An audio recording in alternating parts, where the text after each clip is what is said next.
What's good, y'all? It's Thursday again. And y'all already know the vibes, y'all. It's your boy K Quick BBF. You know, we in the building, and it is time for the No Filter Squad to do what it do. Y'all know. Also, with me today, we got. For Blue Phoenix, you guys is how are you? Is that a new head wrap? No, I just wrapped it different. That's all. Creative. Switch it up. Mm-hmm. And also, we had. Hey everybody, it's your girl Just Star. Hello. Hey, Someone's just up. Star. What's good, Hey, Star? Phoenix. Somebody, you sound awfully chipper this evening. Don't be fooled. I said sound. Well, maybe we Nah, can help her evening get better than it was today. Hopefully, we can. I gotta say, firstly, how did your week go, Phoenix? It was pretty good. This week. I'm so tired. I don't know why. Today, and then I wake up like super early, like 4 or 5 o'clock in the morning. Then I go. Then I'm just up, and then next thing I know, I'm back asleep. And I had a then week like that last week. For some reason, I was just sleeping for no reason. I don't know why I was oddly tired. Maybe it's because, like, with what I do or what we do, I tend to sacrifice rest a lot until it tells me I'm gonna need all that rest back pay, my friend. So, how have you been, Star? oh, is it my turn? You said Phoenix really aggressively. All right, No. let me do it for you too. and How are cut me you off. doing this week, Star? No, but seriously, I'm doing fine. My littlest bonus baby was sick, so I was a little worried, but she is literally hair assing through here just fine now. So we all good. You know it don't last long. It seemed like it's bad, but then the next day they run through here like ain't nothing happened.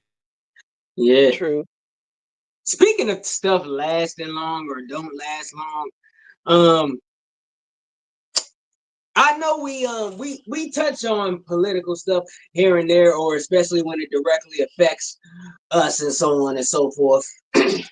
But I dropped this in the chat when I recently found out today. Apparently, this news or this happening is a couple of days old or a few days old. So apparently, very outspoken right winger or former white right winger, I should say now, Candace Owens has burned her MAGA flag, if you would. She denounced her support for President Trump, and from the clips that I seen, apparently these are clips from her podcast on her YouTube channel, but there's other people who I've seen react to it who put the clips together, and but anyhow,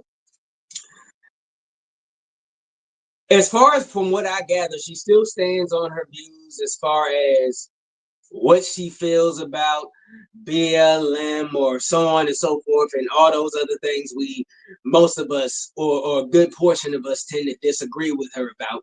But she, one of her reasoning, well, basically her overall reasoning is she is completely against racial supremacy. And she says, we didn't see that under Biden, we didn't see that under Obama, but we're seeing it under Trump. And then also she has also denounced this whole right wing versus left wing thing, and she has fully come into the realization of it's all a part of the same bird, and she believes that there is something even more drastically scary happening within the confines of our nation's capital, and that's where her mind is right now. So, firstly, if you ladies weren't aware of this information, do we have any opinions or reactions to that and of a Candace Owens? And I'll give mine after, ladies. Well, I have a love, strong dislike relationship with about when it comes to Candace Owens. Mhm. We're not using hate anymore, you guys. We're gonna say really, really, really dislike or strong dislike. Um, and if you really listen to her, she speaks a lot of truth. And so the fact that you got to really listen, but the fact that she denounced this is quite interesting. It quite interesting. So I guess the veil has been taken off her eyes, and some of the things that she didn't see the first time, or some of the things that she feels really harsh, has helped her see that. But we did have racism during the Obama era. It wasn't due to him, but it was there. And Well, I don't think. Well, that's the thing. Shit, we of course we had racism. This is the country we live in. But as far as I guess where she's saying, as far as the leader of or the person who's sitting in that seat outwardly saying or outwardly doing committed, it's all in actions. As far as, and granted, we've been, or at least I'll only speak for myself. We've been saying this. There are actions and attitudes that basically pits, if not one race over the other, one category or subcategory of people over the other. So that's where she's getting at. So there's something she sees in this particular presidential run that she didn't see in any other one. well, That's what she's the getting. crazy thing, well, yeah, but the crazy thing about that is his, it's basically the rich against the poor. But the people tend to turn, not necessarily, not us, but we, the people, tend to turn it to black versus white. White people, or some white people, I guess, feel that they don't fall into under the guise of being poor, because there's no more middle class, or the middle class is so slim that just you tiptoe and you in the poor section. You know what I'm saying? Mhm. That's really what it is. So, like you said, like I said, the veil has come off her eyes, and she's starting to see the truth. So yeah, once everybody else see the truth, then things will change. But until then, Yeah. Star, what you think about this, if Nothing. anything? not a daggone thing. Nothing. Hey, well, well, personally, as far as that, when I first heard the news, I thought hell froze open. Because I thought that's what I personally thought. As far as what I think of Candace Owens, she's an intelligent lady, and for real, I do listen. There are certain things she said that I agree upon, but then she would say something that would completely contradict herself. It's like almost where she's kind of a person whose intelligence is to the point where you almost want to like them, but it's an intelligent blind person in a sense, like figuratively blind in a sense. And that blindness to what reality is makes them unlikable, So, but as far as all that, yeah, slow learner. Very, very slow learner. And but yeah. Welcome out of the sunken place, I guess we could say that. But anyways, off of that and let's get into some fun stuff. Now, I recently there's a trend going around, right? A Mount Rushmore trend. They're making Mount Rushmores for all these different industries, categories, what so have you. And there was one that was very interesting to me, music related, because we have never seen until to recent, because this happened this is when I saw this yesterday.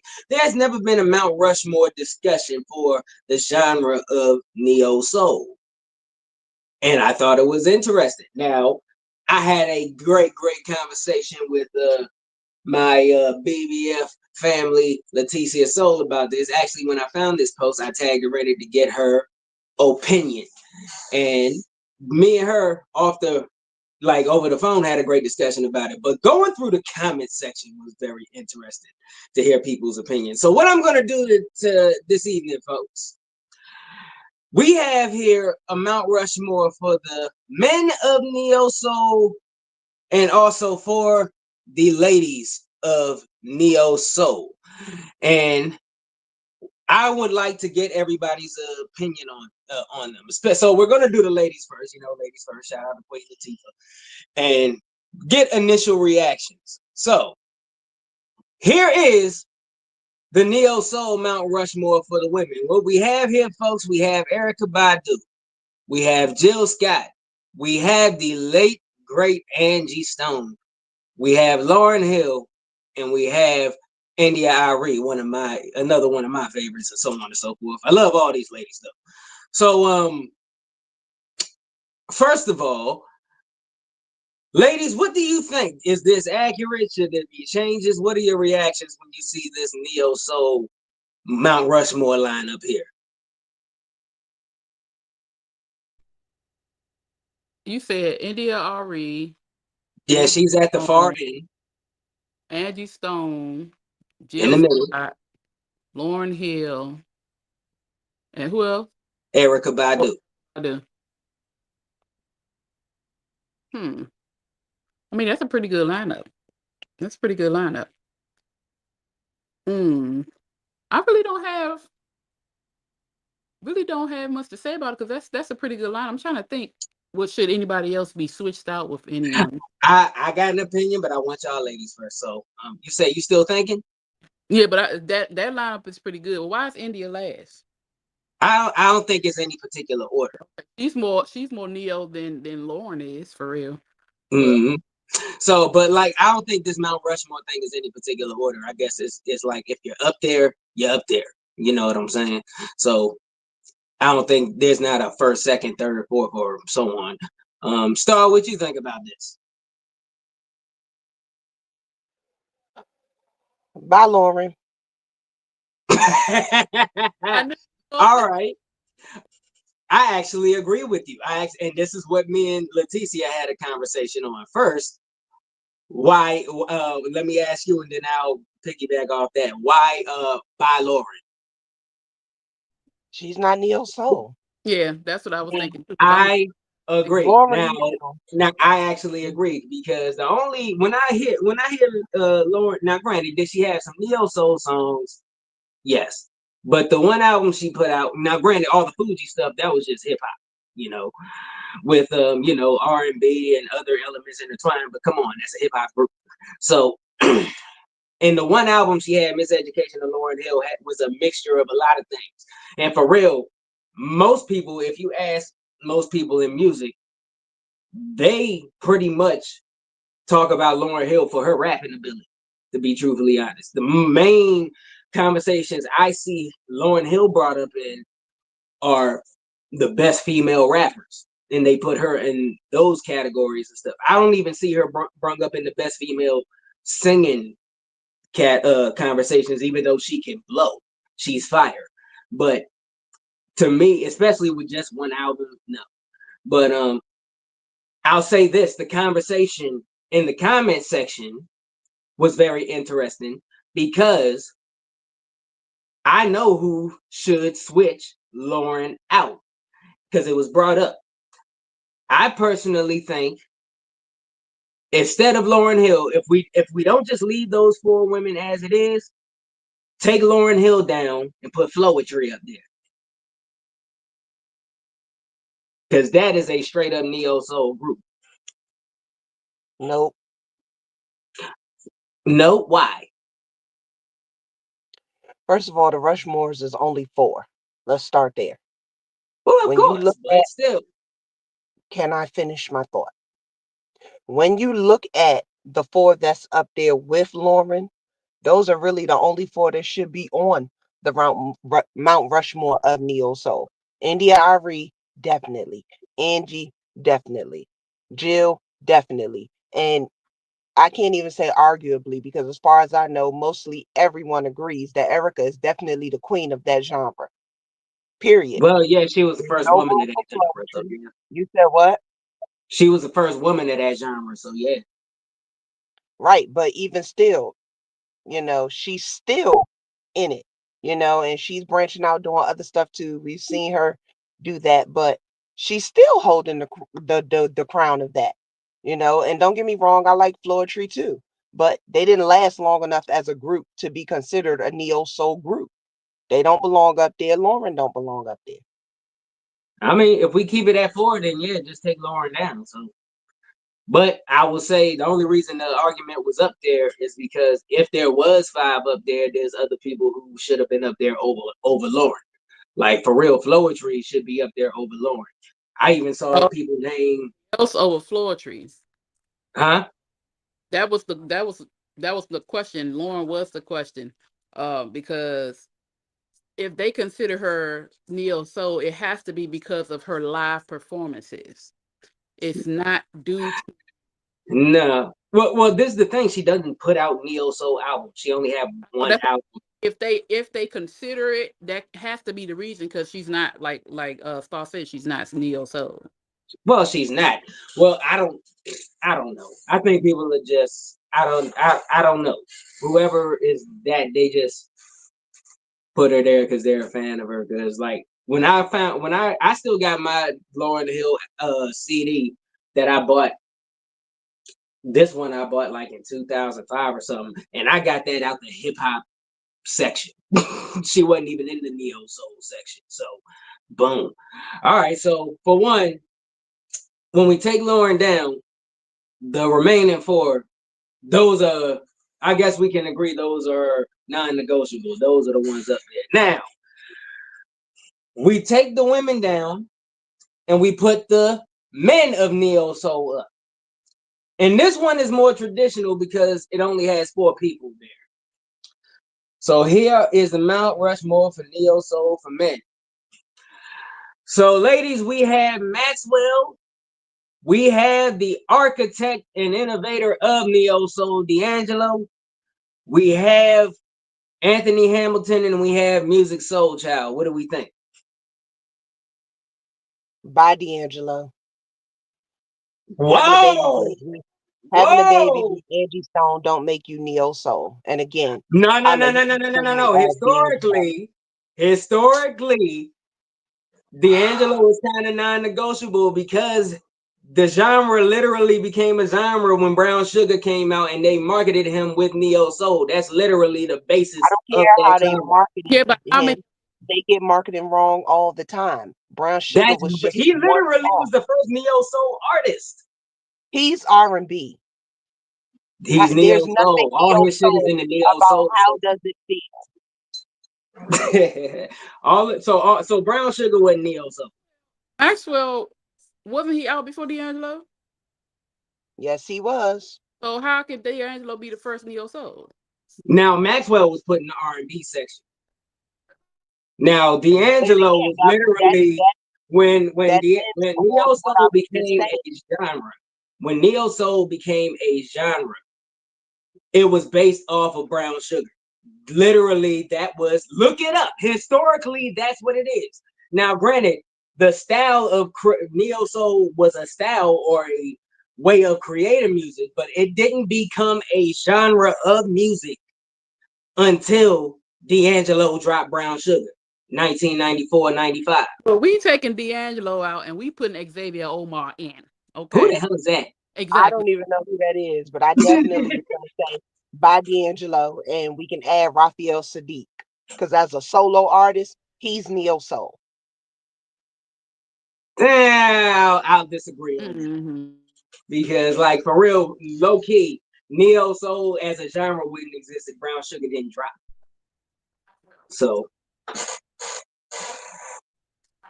this is the interesting thing because the conversations are interesting, but still, that's the only thing because historically, as a genre, it wasn't called neo soul. There wasn't a neo soul section in the CD section until D'Angelo came out, 95. Second official one, Baduizm, 96, 97. Those were literally D'Angelo and Erica were literally the first two official neo soul artists in that genre. And then everybody else who fit the neo soul criteria fell in there. Well, Historically, that's what it is.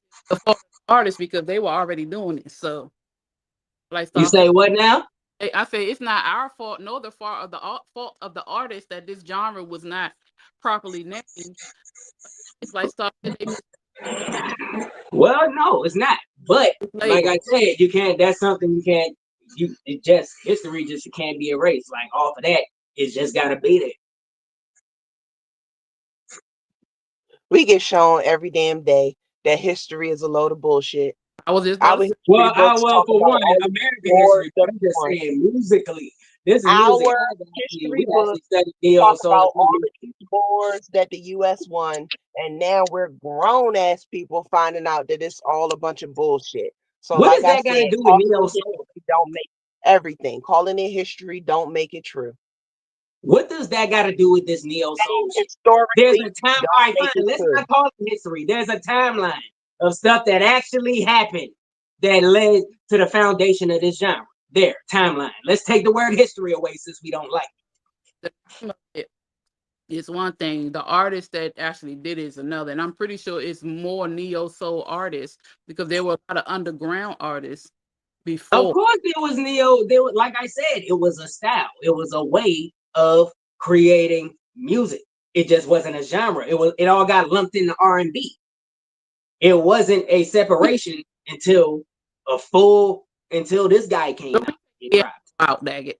Okay. You say what now? We're taking out D'Angelo, point blank. You're taking out D'Angelo. I'm not. And what did the people say? D'Angelo. I think that's for real. I think that's a pretty accurate one. If anything, I take Anthony out. Anthony is more neo than D'Angelo. Anthony was after D'Angelo. Neo soul with the sound was different. The sound changed over time. So I mean, for one, you could say Anthony's more neo than what's the name? Maxwell. You could say Maxwell was straight up R&B, woman's work, all that stuff. That's R&B.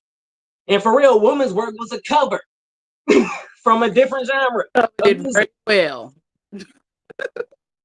You say what now? I said he covered it very well. Matter of fact, he uncovered it. Okay. Well, still, it was a cover. Not even a neo soul song. But hey, like I said, it's all subjective. But yeah, Godfather D'Angelo staying up there, but it's whatever. What did the commenter say about that list? For one, there wasn't really in that one, there wasn't an argument like over the women's one, because the women's one was mainly, there was more controversy over there. A lot of folks were saying like, dang, that one is, the men's was kind of spot on. If anything, they were arguing on who else could go up there along with them, rather than taking anybody down. Nobody was really arguing about taking anyone down, and so on and so forth. So so yeah, so for real, the majority of I didn't read through all the comments on both of them posts, because all the comments, there was like thousands and thousands of comments on each post, but I scrolled through at least a couple hundred because I was fast scrolling and shit. But the discussions in the women's one were a lot more interesting because there were more opposers to the mountain, as in the men's section there was more of agreements amongst the commenters. So it was interesting to see. But anyhow, speaking of mountains, since everybody's making mountains, who is the Mount Rushmore of, if we can, matter of fact, let's take the fellas of the neo soul down. If we just stick to traditional R&B, who's the Mount Rushmore of that on the men's side? Because granted, we got a whole bunch of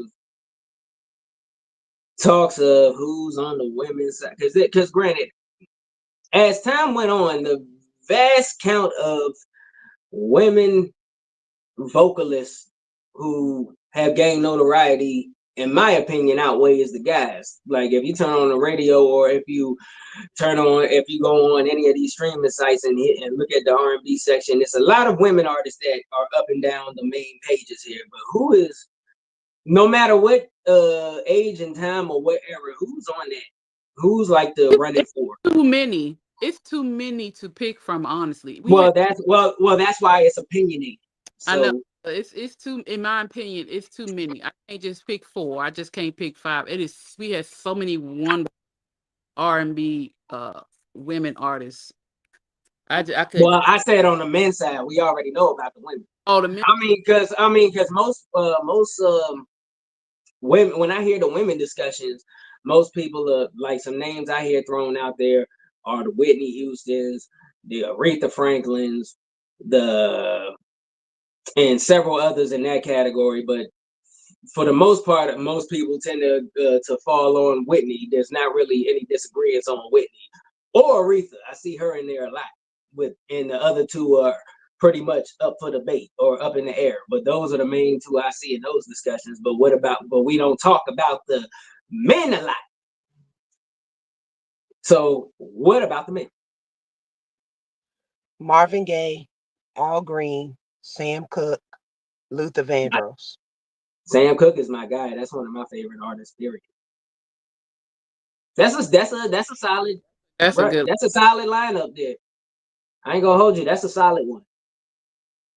We can put Ron in there, the Isleys. Well, that's a group, but we can put Ron in there. Well, but still, you could put him, even though it's a group. He's an individual singer. Yeah, but even if the person is in a group, if the person has a voice, they have a voice. Now, when I talk about men singers, mine is a lot more diverse. Now, granted, I'm a fan of all the people that we name, but of course, Sam Cooke is in mine. But then I go completely left field, because to me, one of the best male voices I ever heard was Beres Hammond, who's a reggae singer. He is one of the best singers I ever heard, and I seen that guy live. He sounds better than the recordings. If you consider R&B though, huh? No, he's reggae. No, I just said like male vocalist, but I did say R&B at first, so my bad.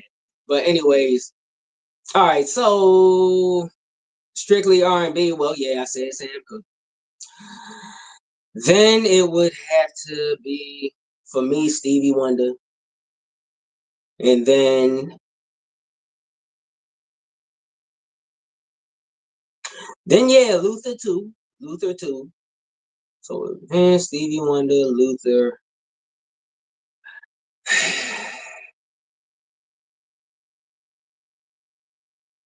This one is and this is why I say it's preference, but I'm going strictly off of like vocal skill that I've heard. And maybe I'm saying him because I was recently listening to the group and it's fresh in my mind.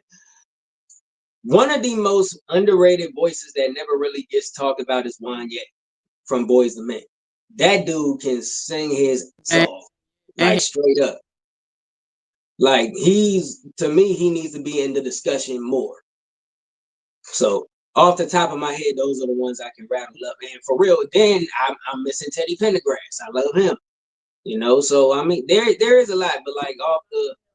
Dude, I'm not. It's a whole lot, but definitely Marvin Gaye. Oh, I love Marvin Gaye. I love Marvin too. Marvin Gaye. Oh my gosh, he would just be up there just because I love Marvin Gaye. Like, there you go, subjective. Everything else I just like music, R&B, all of it. So for the male artists, it would be hard too, but definitely Marvin and Luther. Damn, I put Ron up there too. But what about? I would say prime Ron Isley, because I like has a very wide range. He has a very good range. OJ's. I love if we go in groups, if we like Eddie Levert now. Yeah, I like Eddie Levert. I like The Whispers. I like all of them. So it's like it's a little bit difficult to choose for me because I can go back, I can come up, I can go to KC Crazy Behind if I wanted to. Him and JoJo. Go to Drew Hill, the whole Drew Hill. Like it's a lot of different. Speaking of Drew, maybe I just got to get this off my chest because, and granted, this is going off the rails a little bit, but like, bruh, I recently seen a video. I recently seen a video of a recent performance of Drew Hill. I didn't know who half of them were on the stage. Oh, it's like 10 members now. Have what's that group now? Brother, I think it was called. Who they merged with another group. What is it? Player. There it is. Player. My bad. So I'm like, they have like all the other original members up there. Who was it? Of course, it was Cisco, Nokio. I seen Teo up there. I seen my boy Jazz up there. Even Scola was up there. Even Scola was up there. You know, but why are the other two people who I've never seen, or at least why are they up there? Well, they've been with them for a while, and Woody never came back. He still has a issue. Well, he ain't been back since like the second album, so we already. So they just. But I know they've been touring with them for a while, but it's like the more members they add, the less I want to go see them live. It's just weird. It's like the more like I'm like, it doesn't seem like Drew Hill no more. It may not seem like them, but they still sound good. They still sound good. Maybe it's just the optics for me. The optics is just it throws it off without the original four, but that's still well, like, I mean, all the originals were there except Woody. But like, this is the thing: people who like, all right, this is what I consider like the Drew Hill that I'll rock with. Of course, Cisco, Nokio, and Jazz are gonna be there.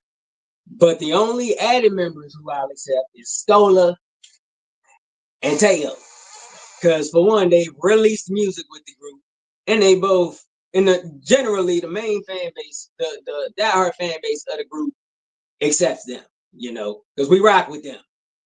These other two guys, we see them and we were like, who are they? I didn't even realize they were like the player. I didn't even realize they were with them. And granted, it's probably because I didn't listen to them like that, and so on and so forth. That may be it, or maybe I have and I just didn't know it was them. But I could have swore when they first got with them, I saw a flyer with Drew Hill, and the only person for a split second I recognized was Cisco because he was in the middle, and then I recognized Nokio, and I don't think Jazz was with him at the time, but like, yeah. You say what?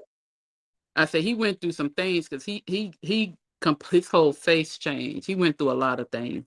Yeah, he did. And plus, I mean, he's completely gray now too. Like so that kind of probably threw it off a bit and all that stuff.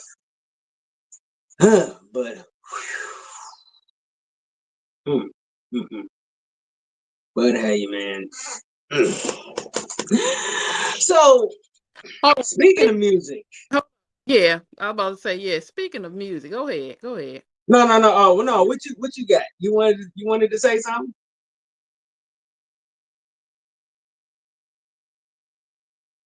Yo, Phoenix. Oh, I think Phoenix lost connection, folks. Oh, there she is. You know how to be happening. Stevie J and Eve. Was that where you were going? No, but I'm glad you're going this way. What we got? Stevie J said in an interview with Vlad that of course. Yeah, you know. He told Vlad that he taught Eve how to bathe. He taught her. Oh, wait a minute. Hold on. I got to bring Star back. Now you said he said he taught her how to what now? Bathe. How to cleanse herself. Wow. So wait. So is he saying that? Is he implying that Eve wasn't cleanly or something? Is that what he's basically implying? I'm gonna try to see if I can find an article or a video and send it. But from what I saw, he said, "Hold on, let me see." He says, Eve didn't know how to bathe until he taught her. It says during an in-depth interview with Vlad TV, Stevie J spoke candidly about his time with Eve, revealing the significant role he played in shaping her into the woman she is today.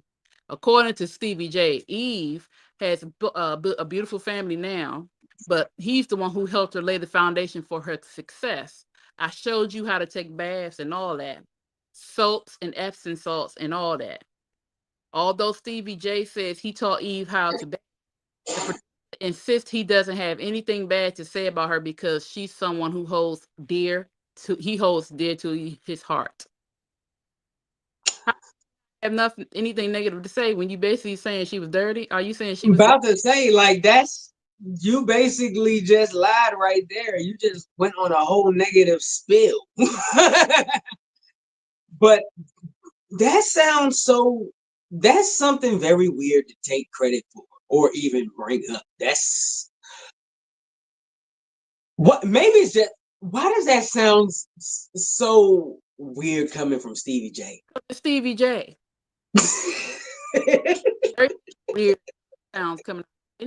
Anything. Him speaking sounds weird. It just is crazy. Well, I know Star went to some dang after party or something and spoke to Stevie J or saw something. She always in these things. Is this factual, Star? Who you know? You know something? Nope, never met him. Dang. Well, I tried, folks. There is some celebrity she has not met. She probably want to admit it anyway. It's crazy behind it. I mean, it's not gonna change nothing. Like every time I see shit, like I mean, she's across seas in the UK. I think that's where they are living like kings and queens. Did y'all see the did you remember the holiday picture she posted where she was with old boy's family, her husband's family, and they were at that long table sitting at she was at one end, he was at the other, like traditional Yeah, I ain't like the king, king and queen type ish, but it's like the homeboy gave her a completely different way of living and a completely different lifestyle. I mean, that's wow. I mean, for one, it's not often you see a table the size of the entire room dang there, and everybody in the family is sitting at one table. Head of the man of the house is all the way 20 feet down this way, and the woman of the house is the other way. It was a very, for lack of better terms, royal looking situation. I mean, who wouldn't want to live that way? Yeah, but my question is why is he talking about that? Why is that even What's good, Angel? What's good? I don't know. Like maybe because granted they way back in the day, I know it's old. I know it was like the early 2000s or so, but they were together. So maybe I don't know. Is it some type of bad? Is it some type of bitter taste that's left? How much taste can he have left in this 2025? Who are we talking about? Lord have mercy. What's his name? The whole Stevie. Why your face look like that when you said his name? Because he gets on nerves. You didn't even want to say old boy name. Why did you look like that? And of course, I don't know him personally, but the way he presents himself and does things just. Well, I mean, this is the thing. It's weird because even, especially when you're on the outside looking in, when you're on public platforms, like the way you display yourself or the way you present yourself, that leaves the door open for public perception.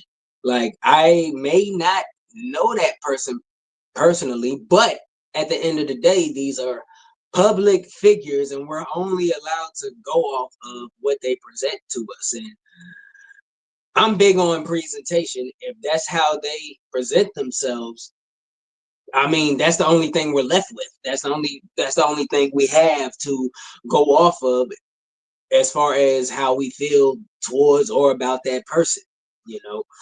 So at the end of the day, listening to like for instance, listening to you talk about him, it doesn't seem like you would want to know him personally. I mean, I'm not gonna be disrespectful if I see him. Hey, how are I you? mean, of course not. Of course not. But You know. after that, I'm gonna go on the other side of the room and mingle with other people. But let me say this: what he said very well may be true. You know what I'm saying? She might have just been somebody who took showers, but the way he's saying it, it's like she just did not cleanse herself. I mean, but even if you take showers, you're supposed to Yeah, yeah. supposed to do. But I mean, just like the way I don't know. And what was I, the purpose of saying I that? don't know, but to me, the way I perceive it, based on what you just read to us, the way I'm perceiving it based on just that information is he's making it seem like she didn't have any personal hygiene at all. It's like, bruh, it's low key like he was trying to cook her a little bit, in my opinion. He was trying I to. think what he was I think what he was actually trying to say is he taught her how to be feminine because he mentioned bath salts and soaps and stuff like that. So he meant probably feminine smelling things, pampering yourself Mm. as a woman, actually sitting in a bubble bath. I don't think he was actually trying to say anything negative. He just doesn't know how to talk properly. I think he was saying she was rough around the edges and he taught her how to be more girly because what he also correlated teaching her how to quote unquote bathe with he's the reason for her success, which would mean teaching her to be Wow. sexier, teaching her to be more feminine. So I don't think he meant anything negative like she stunk or something. I just think he didn't say it the right way. Well, Stevie if I was, enough sense or know how to word things. And I understand what you're saying because when you know go back, he talk about the bath salts and everything. That's all. Maybe he means she would shower and didn't sit in the tub. But still, why is he talking about that? I mean, Because for he one, has do no we life know? of his own. He's no longer a part of the Hitmen. Diddy is locked up. He's not on Love and Hip Hop. He's not managing Jocelyn. The only thing he can talk about is old shit. He's divorced from Faith. He has nothing else. Now, question: did he in that interview, was it brought up by him or was the question asked that kind of led to it? I'm not sure. I didn't watch the interview. I just saw You that. just saw the clip. Well, I will say, if I was to go with Star's outlook on it and give him the benefit of the doubt, wow, he has a terrible way with words. He has a horrible way with words, because I didn't get that from what he said at all. I mean, but for the sake of, I'll give him the benefit of the doubt on that. I can see it, but when you first hear it, it just makes you go, well, dang. Yeah. But transitioning into other music news, like for one, y'all, let's take a trip back down memory lane just for a split second into some old musical controversy that has gone on for 25, 26, 27 years. So apparently, after, music icon, pioneer, so on and so forth, Irv Gotti passed away, longtime adversary of Murder Inc., 50 Cent, went ahead and, don't shake your head yet, went ahead and expressed his feelings on social media, as most of us have already heard. So Ja Rule went on the Breakfast Club and expressed his grievances when the question was asked. He spoke a whole lot about a whole lot of things. Make sure y'all watch that. It's actually a good interview. And not long after that, he went completely ballistic. Went on a complete rant. I want to say it was on Twitter, X now. And even went as far as to post paperwork or some screenshots of paperwork that allege, or that I'll say alleged just for media purposes, that 50 Cent was a federal informant. And I'm personally, when I see all this going on, I'm like, wow, this is literally a beef that has no expiration date. Like, this is a never ending, like, bruh, I was literally in elementary school when all of this was still was at its height. I was literally like 2002, 2003. What grade was I in? Bruh, that was like fifth grade, dog. And here it is, 2025, 20 some odd going on, 20 some odd years later, and it is still going on. Why? Like, yo, talk to me, yo. Talk to me. Like, for one, what do we think of this situation? Get him back for that daggone concert Which concert? where 50 bought all them tickets, bought all the seats. I remember that. And he said he got them off Groupon and stuff, right? Yeah, yeah. I remember that. But first of all, the biggest troll of Eternity Award has to go to 50 Cent. He is the GOAT when it comes to trolling people. He is the most hilarious person to follow personally, I think. I love 50. But oh my gosh. And low key, there was a rumor that that's what Drake was gonna do to Kendrick too. Wasn't there a thing going around saying he was gonna buy like thousands and thousands of tickets to a Kendrick concert just to make sure the joint was empty? Yeah, Yeah, that's but what he planned to do, but he was stupid enough to say it out loud. So, man, Straight up, straight up, bro. But yo, now, not long after the Super Bowl of this year passed, it had me thinking about the 50 Cent Ja Rule beef as a whole, man. Can you imagine if they, in 2003, when Get Rich or Die Trying dropped, can you imagine what 50 would have done if they gave him that Super Bowl slot?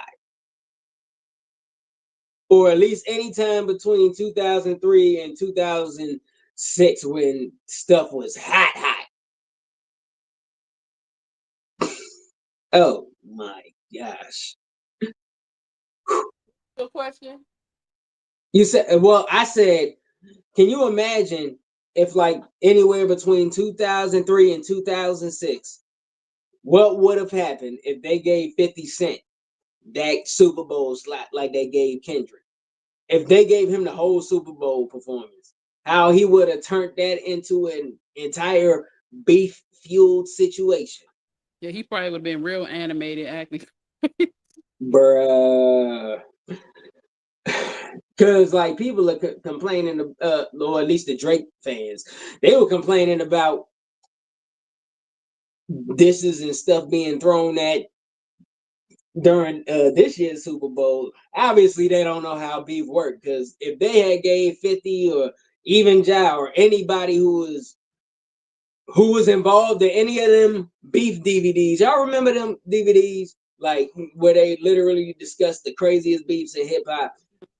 Man, if they were giving rappers the slots back then, it would have been crazy. Oh my gosh. But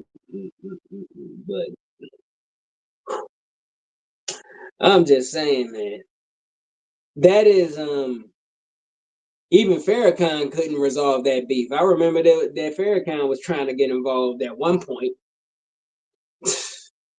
Not even My brother. yeah, not even Farrakhan.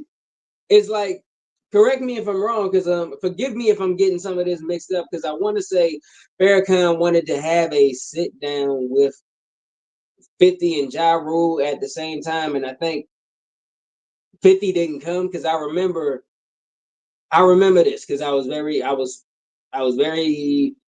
young. They played because it ended up just being a conversation between Ja and Farrakhan, and they played it the whole thing in full over the radio. I think it's on YouTube now, but they played the entire thing in full over the radio, and even back then as a kid, I knew what kind of pull Farrakhan had. I knew who he was. You know what I'm saying? But it's just the fact that when I think about it now, like, bruh, this was some real ish. And for the longest time, even from the Beef DVD, I couldn't really understand how it got that serious. Because if we take it back to the Beef DVD, when 50 Cent was explaining how it started, he basically talked about, the whole thing about, the rivalry and how he was in the club with the person who was involved in the rivalry, and then words were exchanged, and him and Ja weren't cool since. But it for it to be something like that, I knew it had to be deeper than that. It has to be deeper than that because, yeah, 20 some odd, dang near 30 years go by, and it's still heated like this. It's different.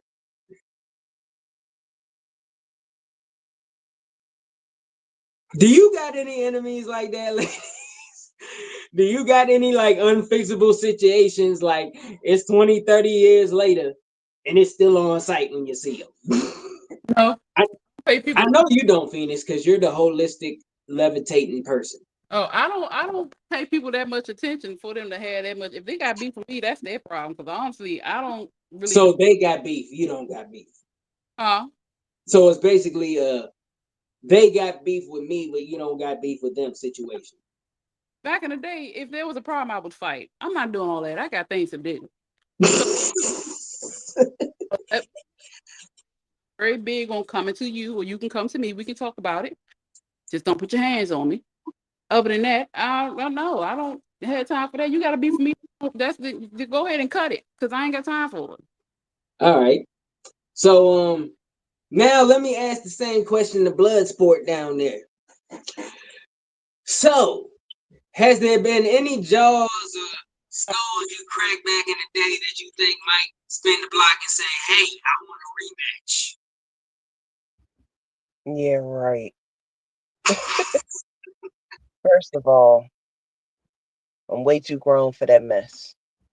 Unfortunately, I do know of one idiot who I got into a fight with in my teens that when this dizzy broad sees me, she still cross the street. But I don't know what that's for because she ain't even on my radar. Her crossing the street is the only thing that even lets me know she's in my damn vicinity when I bump into her. And I don't care enough Cross the to street have as if she beef. sees you. Just so I understand, cross the street as if she sees you walking and she gets on the opposite side, right? Uh-huh. Cool. Yeah, I feel like that's very stupid because I don't care enough. I don't. Oh man. You Well, know what makes it worse? what's up? People who got a problem with you, and instead of talking to you about it or trying to resolve it, they try to talk to everybody else but you. And that's the stuff I don't like, Yeah, because me personally, as far as anybody who I consider to enemy, I really don't have a problem, because me personally, I forgave because I refuse to let anybody have any type of control over me. So that's just that's just me. That's just that was part of my journey. Like I just had to let whatever go, so on and so forth, yada yada yada. So even if I see them, they just there. I mean, it's whatever. And anybody who may have a problem with me, they never came to me with it, so I don't know about it. So But hey, that's wild. That's wild. So,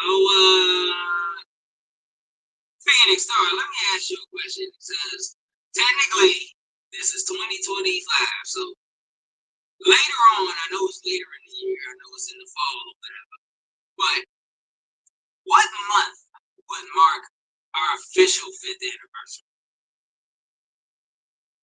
I think June. Was it that soon in the year? I thought it was in the fall. It was in the summer we started this? Well, no. It might have been. It might have been. It might have been. When we started as a group, not the No Filter show, I think it was in June, and then we end up maybe. I count that because technically It was June. It was the beginning of the summer. That's what I count because the No Filter, that was the beta test for this for us. There is no Filter show if it wasn't for. Now, granted, it was under unfortunate circumstances and occurrences in the world, but it all came together for a reason, of course. So, well, folks, in June is the official 5-year anniversary. Already, 5 years of the No Filter show. It's Zoom because it doesn't feel like it. It really does. It really don't. Feel like I just met y'all. It's like, no, I'm playing. But anyhow, but no, it really went by pretty fast, you know. Went from doing podcasts, you know, to doing movies and crap together and all that kind of fun stuff. But in the midst of these 5 years, you say what? Did you say crack? No, not I said crap. I didn't say crap. No, we don't do that. That's whack, folks. Don't do that. You would be the one to mishear that part.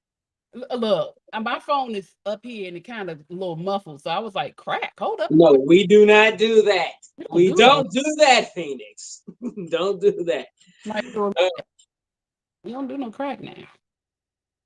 Can I ask you, Phoenix and Star, what was your favorite guest on the show? In the 5 years, because granted, we still got time till June. We're going to get a few more up here. But so far, we're going to spin this back in June. But so far, who do you feel we had, you know, a time with us here?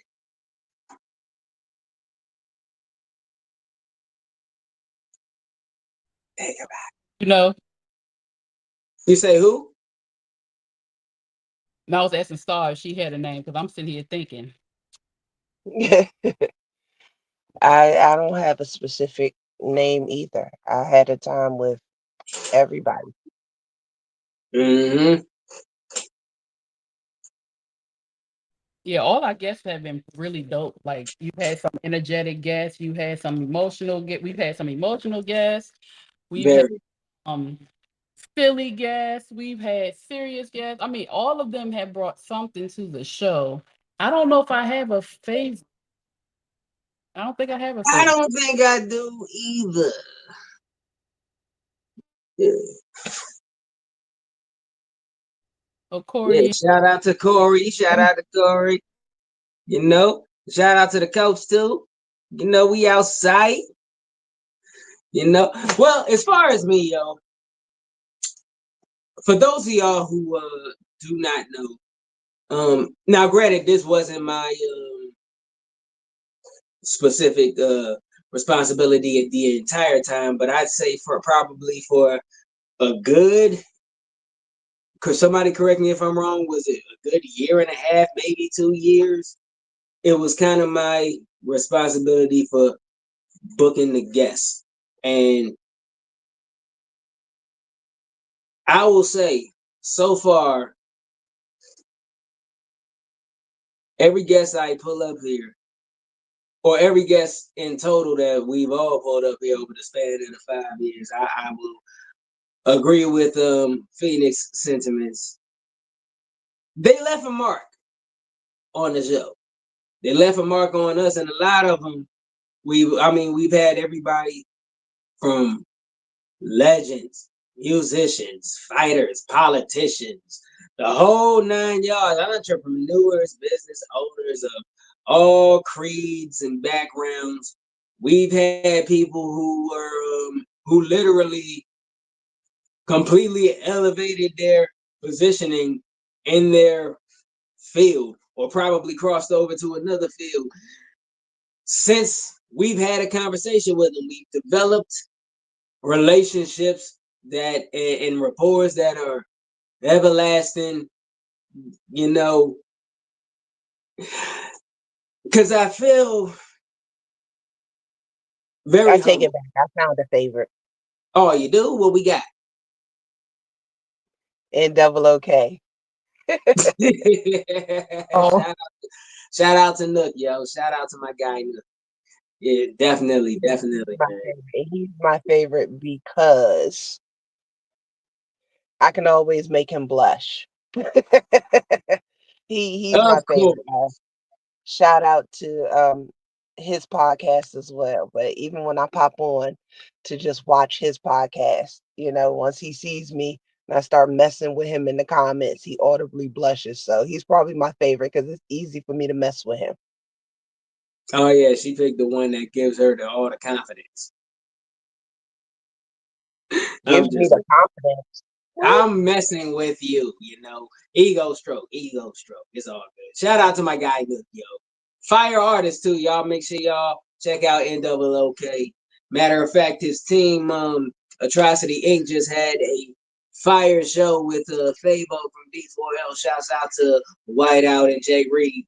They out there doing their thing and all that. We actually got to get them on the show. So, some more talented artists and all that. Like I said, we got a little ways before the 5-year anniversary show comes about. So we are gonna have a lot more guests, a lot more memories, and a lot more things happening that we are gonna be able to talk about by the time we actually hit whatever we decide to present to you all for the anniversary show. Like I said, we got a lot of stuff coming. Strong things that are gonna happen you know, here. but quick, hold on, real quick. You know what? What's up?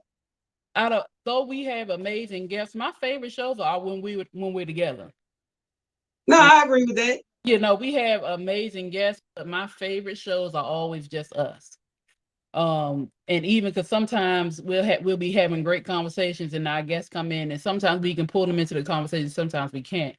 But my favorite shows are always just when we're on here and we bring guests in and they just add a little seasoning to the top of what we're doing.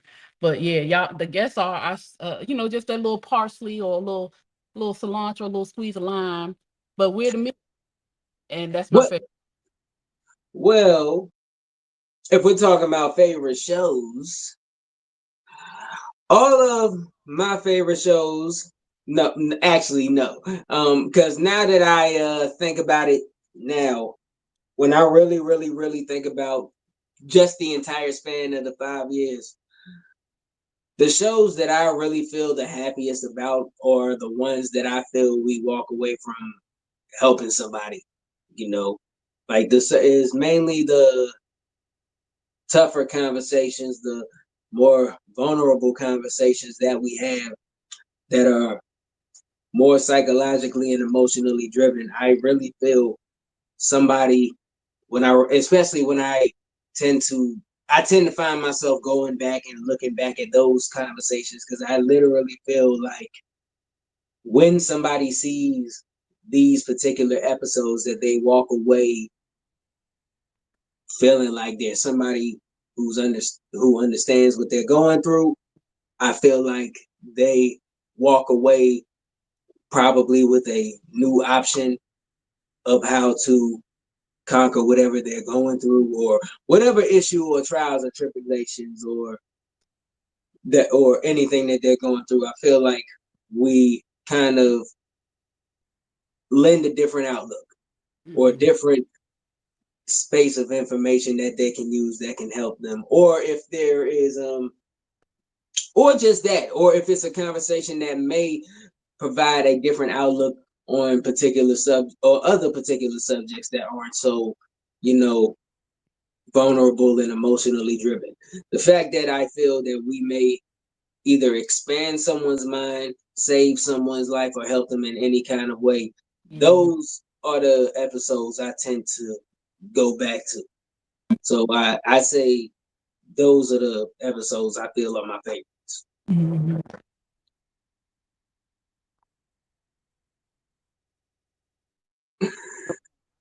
I agree. Look, I ain't realize I'm muted. I agree. I agree. I agree.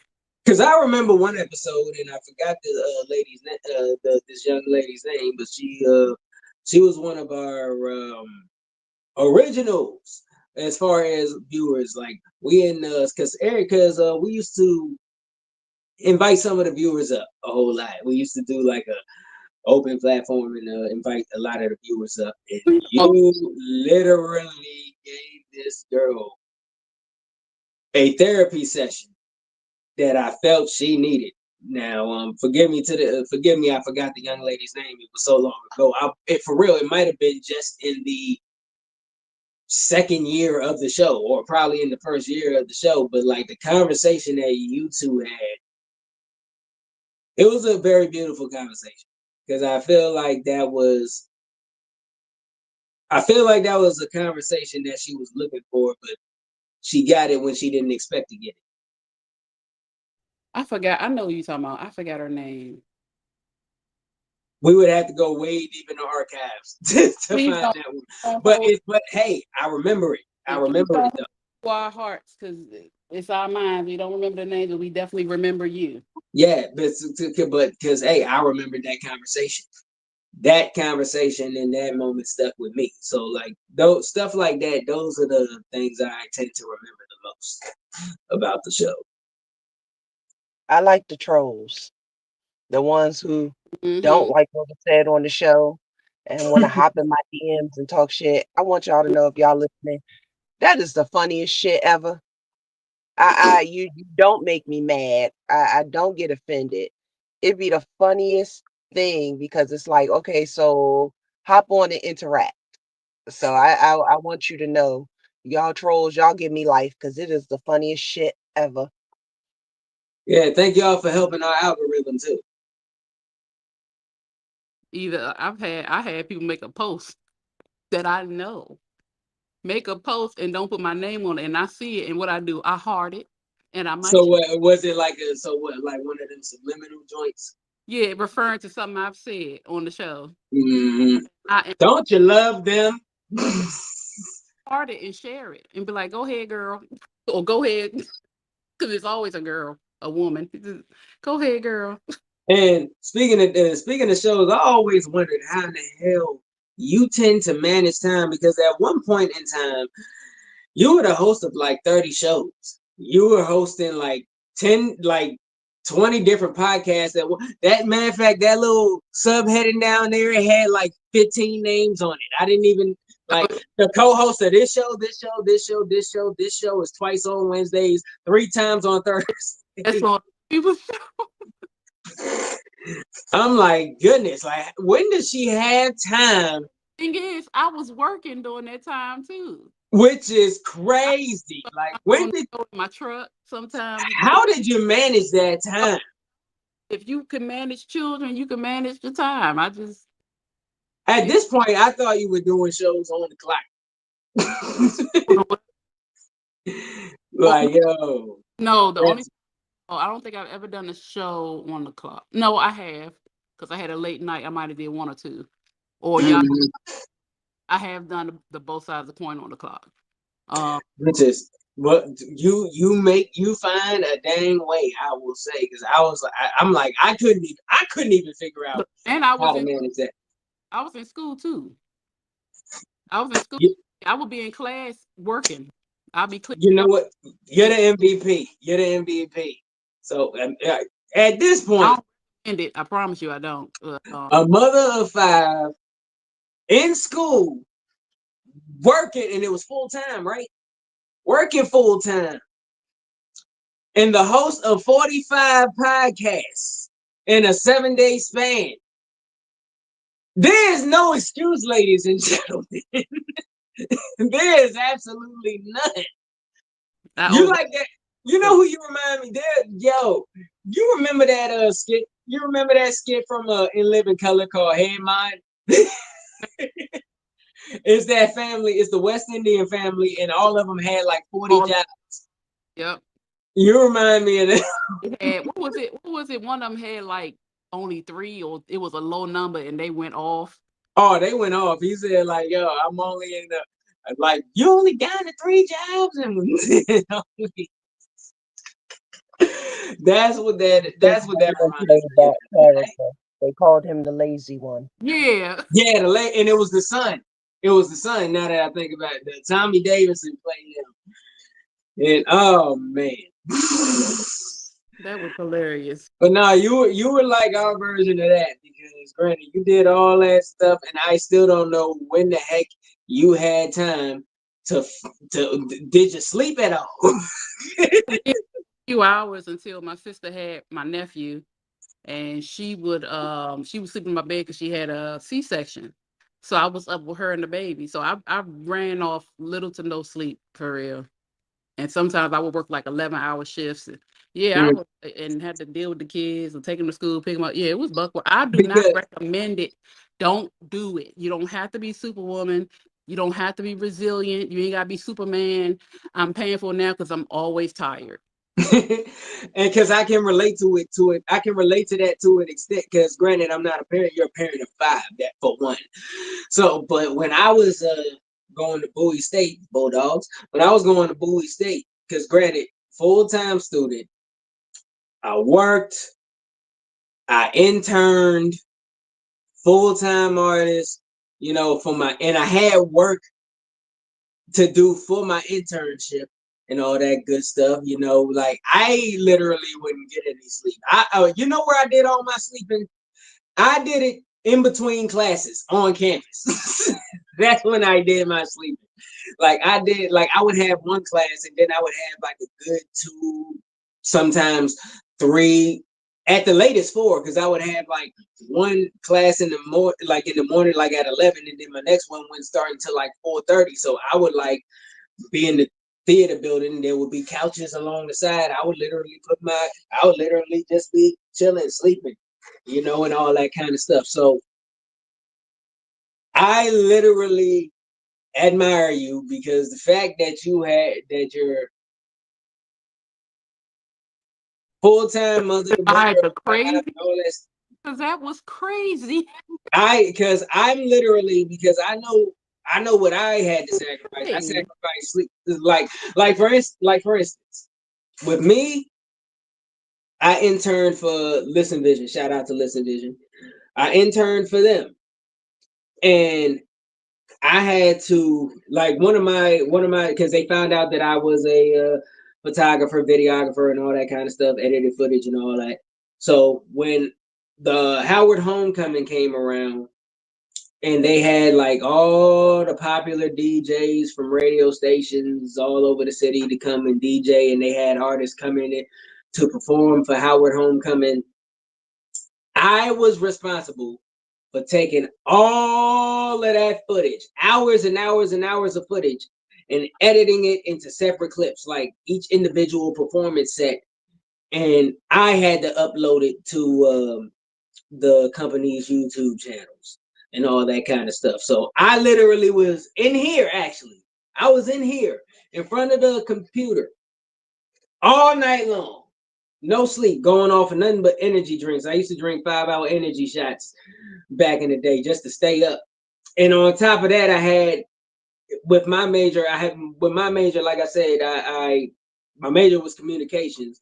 So that, and plus I did study psychology still. So those classes that I took involved a lot of reading and writing. So all my classes involved papers that were, you know how long college papers are. So I had to do that as well. So I knew what I had to sacrifice just for that. So the fact that you did all that stuff with your responsibilities and all, I mean, I will bow down. You got it.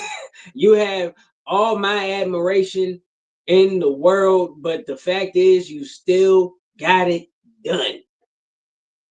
And never complained once. I just cried sometimes in the shower. Other than that, I was good. And you know what? You are owed that. You are owed any form of release, whether it was through crying or whatever.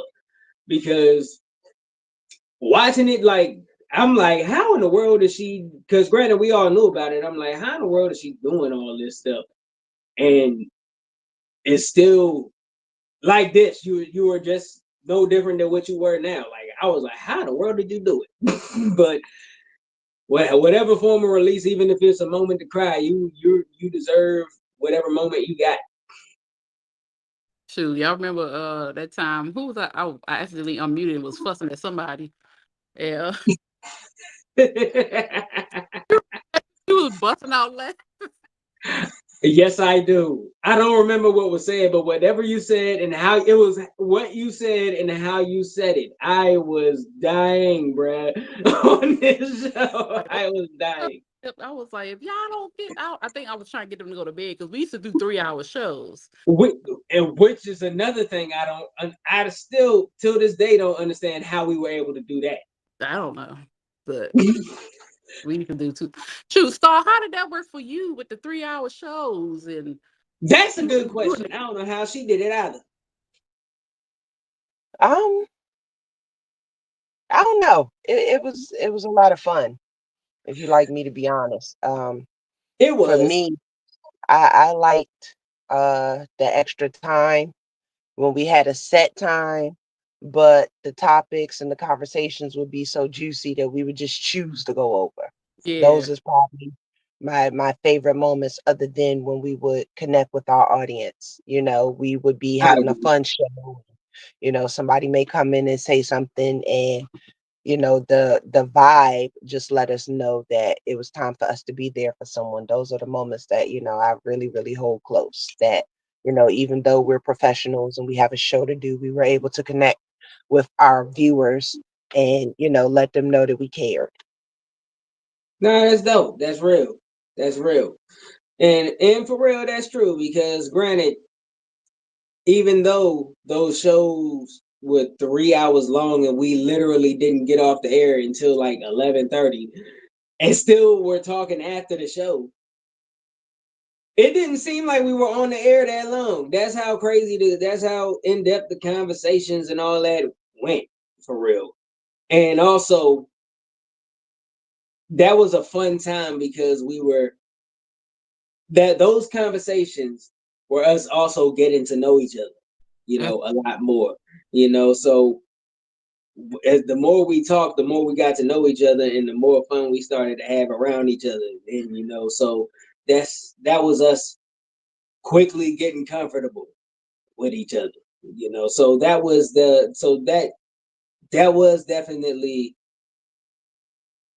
that was the No Filter show in its rawest form. You know, that was us in the rawest form before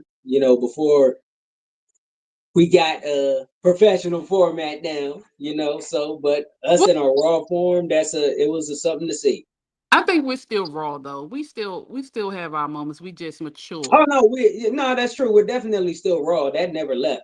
But as far as organized chaos, kind of just being off the leash, just running around the backyard and all that stuff, but it was fenced in. That was the organized part.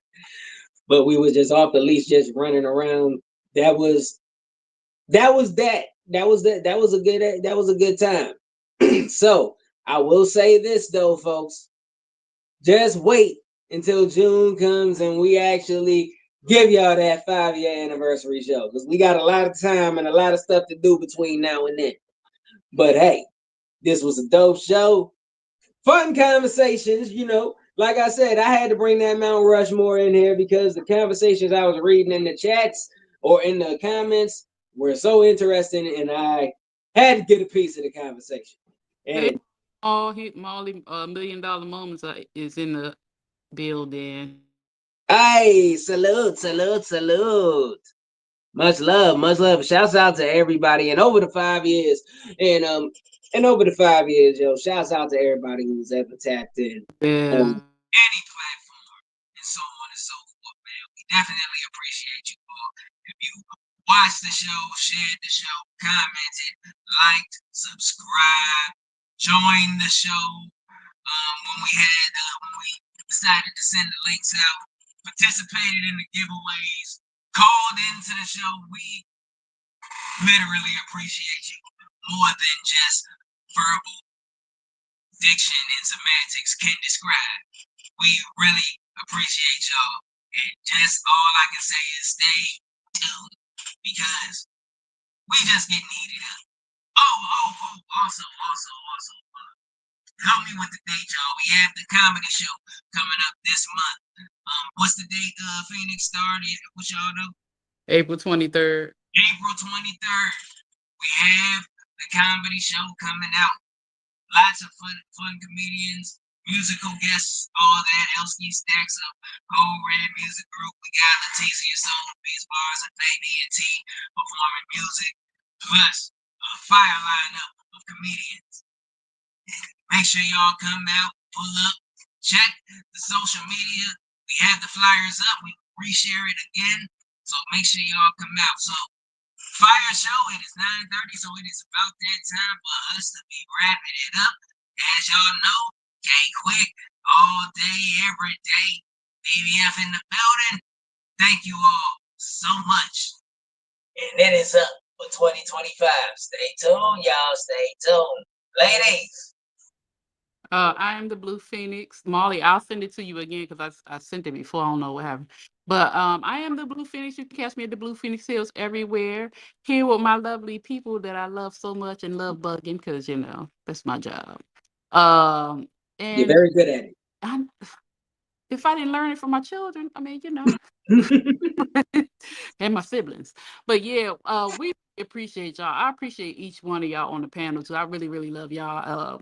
I love the fact that y'all are the ones that was chosen to be on this journey with me, and I'm glad to be chosen to be on a part of y'all's journey. So it's amazing the different things that we've learned and seen and done together, and I can't wait to experience more and add more to our adventures and add more to our light. Good night, you guys. And as always, it's your girl, Just Star. Just telling all of y'all, thank you for tuning in and have a good night. Well, folks, I didn't prepare a joke tonight, but if you come to the show on April 23rd, you will enjoy an entire evening of jokes. Get your tickets. Yeah, yeah.